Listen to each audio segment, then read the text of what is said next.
On Tuesday, November 11th, 2025, the 25th anniversary Veterans Day breakfast and ceremony took place at the Atkinson Fire Station. The town of Atkinson had been recognized by the 2025 Veterans Day National Committee as a VA regional site for the observance of Veterans Day. This ceremony was organized by the Atkinson Veterans Club in conjunction with the Town of Atkinson Department of Recreation and co-sponsored by the Atkinson Lions Club and the Women's Civics Club. I caught up with Tom Kelley, commander of the Atkinson Veterans Club, to speak with him about the importance of this Veterans Day ceremony. Hello, everyone. This is Michael Boucher for the Atkinson Gazette. I'm here with Tom Kelley. Hi, Tom. How are you today? I'm well, thank you. And yourself? I'm pretty good. So, Tom, I understand that you are the commander of the Atkinson Veterans Club. When did you become the commander, and what does that mean? I became commander 3 years ago, and it's an overinflated title. It really means that I was the guy that raised my hand to say that I would run the club. Okay. I would be basically the president, or in military language, it's more the commander. Understood. What is the Atkinson Veterans Club? It's really a group of veterans who come together more for social interactions. Mm-hmm. And over the years, the club has grown. We're now at a group of pretty much 35 to 40 on a regular basis. We meet the first Tuesday of every month at 9:30 at the Atkinson Community Center. And veterans from all around are welcome, from Atkinson, Plastow, Haverhill, Sandown, Danville. So there's no geographic restrictions. Okay. Yeah. Since you mentioned that it's for any type of veteran, I think it'd be kind of important to know, if you don't mind, could you share like the service that you've done for our country?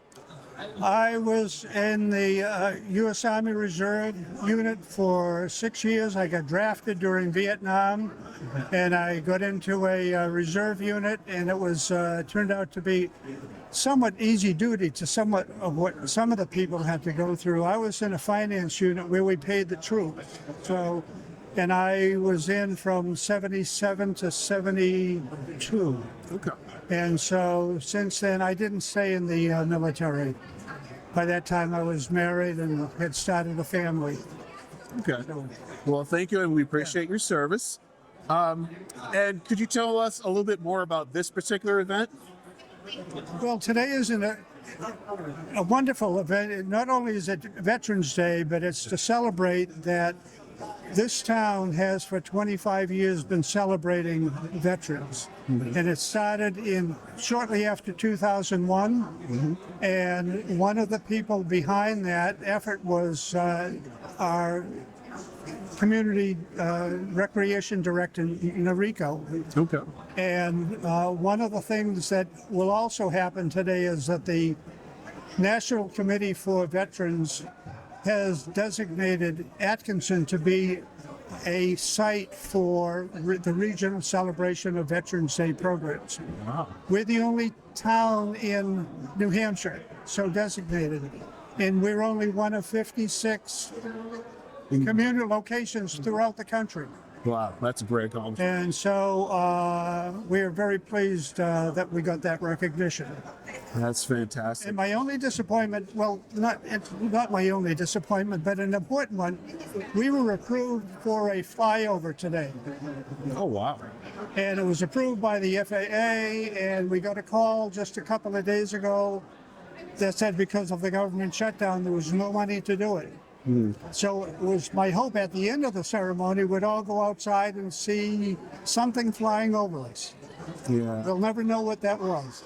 We'll never know, but well, hopefully in later years, I would assume. And I'm so glad that the end of the government shutdown is close at hand. Yes, same. One last question for you. Also, it's very important to honor our veterans for the service they provide for all Americans to protect our freedoms and protect what we stand for as Americans. But in your own words, why are we honoring veterans? I think the longer and the older that I get, I think that we find that people forget. It's part of the civics lessons that we learned as kids about remembering the value of people who give up their time and when called, go and serve their country. And so it's an ongoing reminder, and I see that in the men and women who are part of our Veterans Club.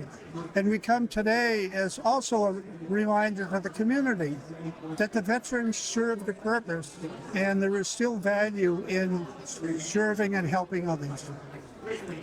That's a great answer. So, Thank you so much for You're putting welcome. this on. It was glad to speak with you. all right. And I know you're very busy, so we'll see you later. Thank you so much. All right.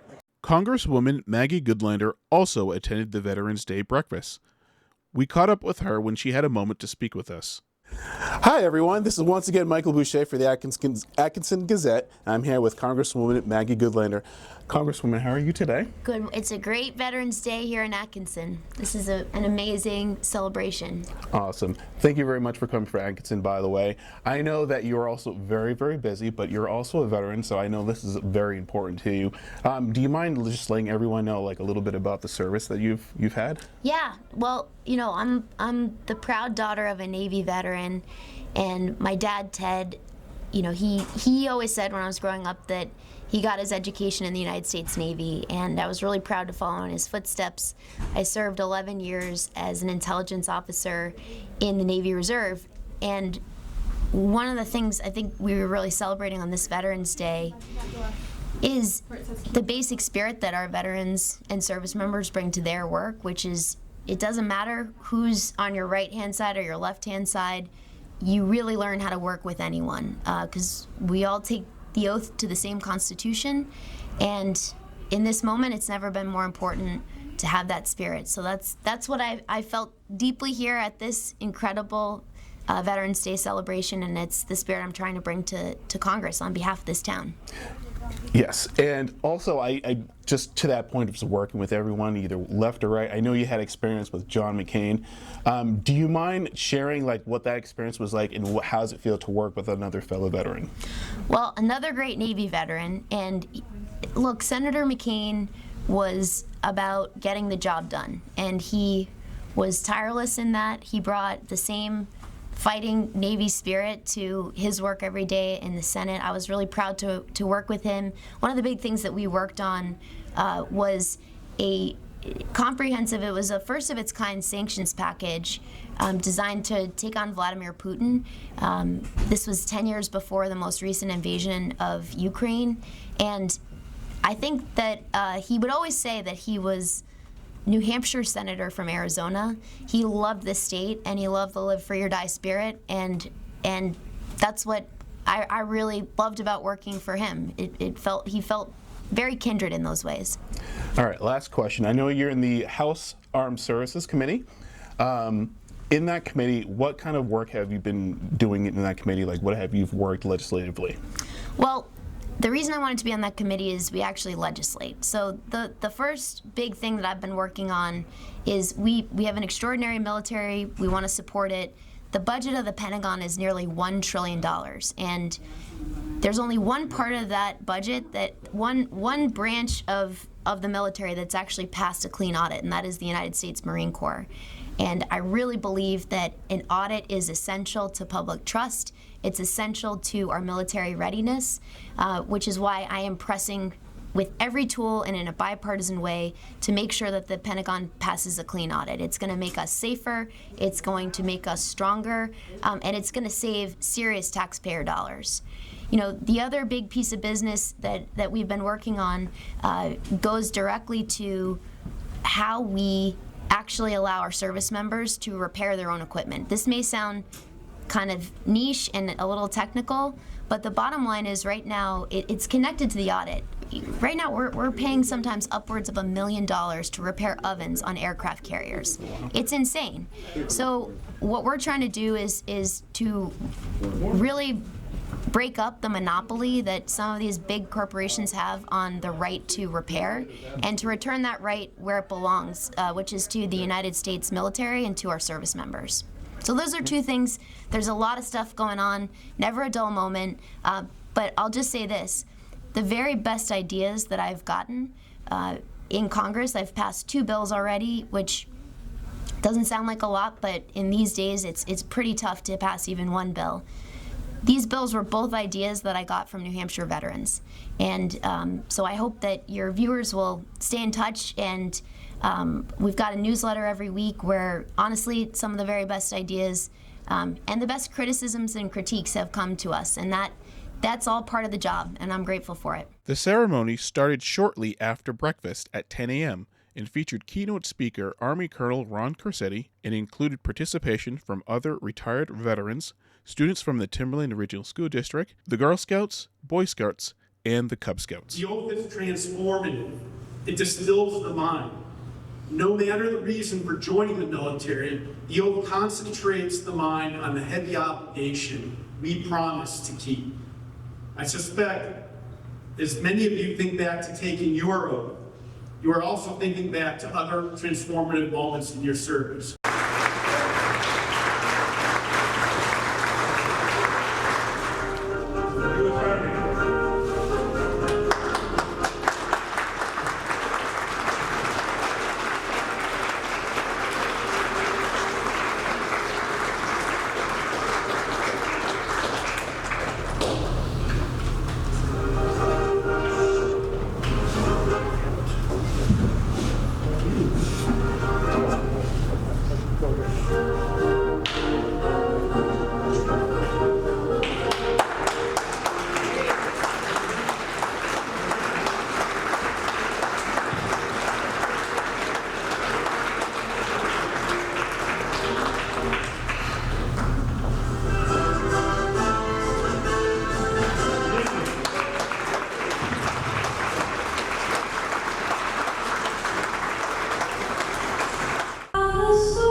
It's a privilege to be the chaplain for the fire department and the police department. And chaplains, you can sit down, carry a fire police carry multi-tools, tools to do a lot of things. Well, chaplain's multi-tool is this, sacred scriptures. And I've got a version here that's specifically for military, for veterans and serving military. And I bought a bunch of them. So if you're a veteran or serving military and you want one of these, come and find me after the service. I'll give you. This song, of course, was I wrote it to honor Jeremy Graysick when he dedicated his memorial stone out here. And it's really sung from the viewpoint of the veteran. It's called Remember Me. Remember me at work, at play. My love for you won't fade away. Remember me at war in peace. Your love for me will never cease.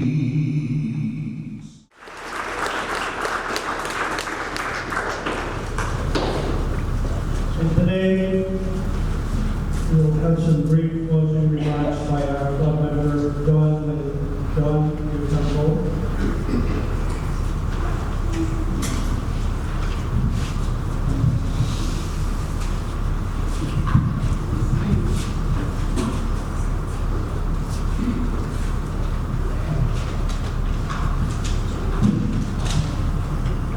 Contrary to popular belief, I have not got a brief of paper, just one.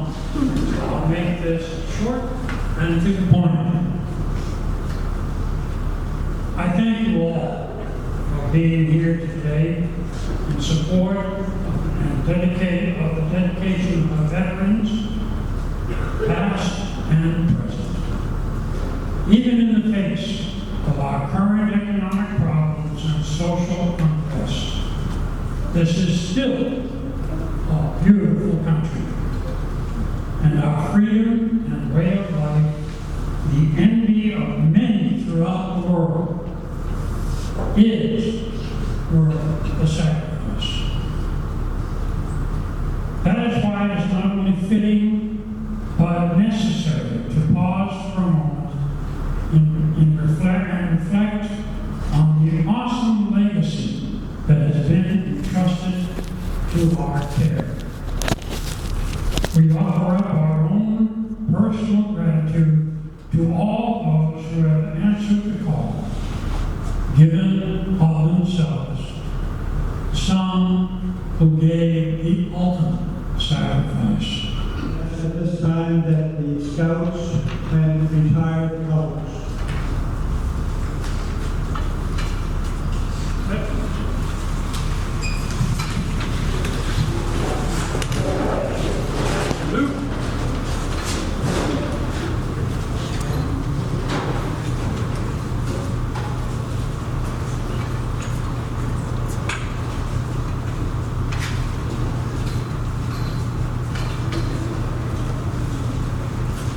Ready, shoot!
Noriko Yoshida Travers, Director of the Recreation Department, was recognized for her organizing efforts for the Veterans Day ceremonies that she's organized over the past few years. Certificate from the Veterans National Day Committee designating Atkinson as the regional site for celebration of Veterans Day.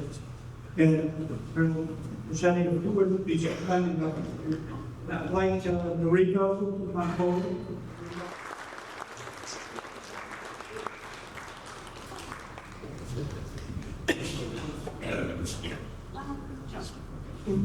Good morning. It's nice to have everybody here, and it is to the Atkinson Recreation, but I couldn't have done that anything without your help. So this goes to you, our community, and this is the second time we are recognized as the site, the 2023 and this year.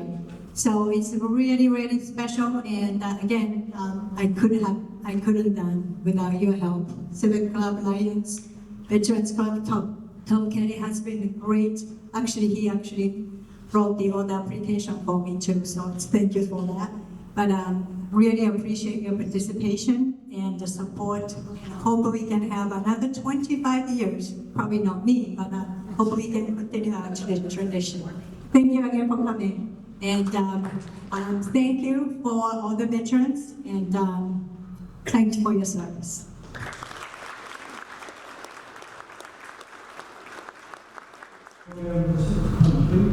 On behalf of all my fellow veterans, I would like to thank all of you for taking the time to be here and remembering this moment today. And again, thank you, and the meeting is adjourned. Have a good day. After the Veterans Day ceremony, the Atkinson Historical Society hosted an open house where they had artifacts and mementos from different conflicts and wars featuring Atkinson residents who have fought in those conflicts. And they both died over there. And these are John Rockwell's uncles. So one I think, I need to verify this, but my understanding is one is buried over there, and the other one they never found. Like he's... Oh, really? Yeah, they never... Buried over there as in overseas?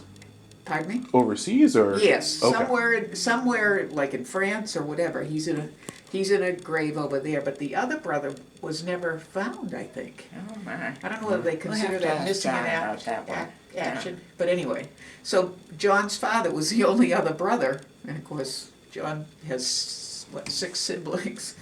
But yeah, rather sad that only 2 people that didn't make it back, and they were brothers. I think there was only if you read the date up there was only 13 months difference in their deaths. Yeah. November of 44 and June of 43. So that's how Rockwell School got named, after these 2 brothers. Gotcha. So that's a little bit of your history. Pretty incredible that in World War II it was only 450 people. Now it's 8,000. Yes. I know. It started exploding after the war. I'm the baby boomer generation, and that's when it started picking up. Yeah. I'm the beginning of the baby boomer generation. So this is a piece that is the kids, when they come here, and 2nd graders visit the Historical Society. And those are cannonballs that were found in somebody's backyard. Are they Civil War? I'm not sure. Somebody just asked me that too, Yeah. and I'm trying to find which it, war it was. It was behind John Bailey's, I think John Bailey's I don't backyard. know. We always ask the kids to see if they can lift it because they can't. Gwen's husband's uniform is here somewhere, and then another local one that was donated just in the last couple of years is Marty Fuhrer Lumber, right here on Main Street. Oh, okay. Yeah, Isn't that a different name now? No, Nope. Oh, it is? and it's still the Fuhrer same. Lumber. I Okay. think it And still is. there was something, he was a glider pilot. Yeah. There was something that he did that was pretty extraordinary, Oh, I yes. guess. Yeah. Atkinson died in the Civil War. Civil War. Yeah, Yes. wow. And we had so few people in town, so Yes. everybody must have gone. Yeah, wow. Amazing. And we've had uniforms donated. So every single war that we can think of, that's been fought in the United States or abroad is covered in this room. Yeah, Yes. I would say. I'm not And sure. there was also a plane crash in Atkinson. Yeah. Really? A room thing? North up by the lake. But how is it related to, I guess, war and veterans? It was in Atkinson. That's why we have it. Well, and was it Yeah, but but look at the. it says 1958, so that would have been around the Korean War. Well, it's the whole thing is right here. The Atkinson Gazette is an independently produced program delivering information, interviews, and events in and around Atkinson. For more information about this program, you can go to facebook.com/Atkinson Gazette, or you can find this clip and many other clips on YouTube at Atkinson Gazette.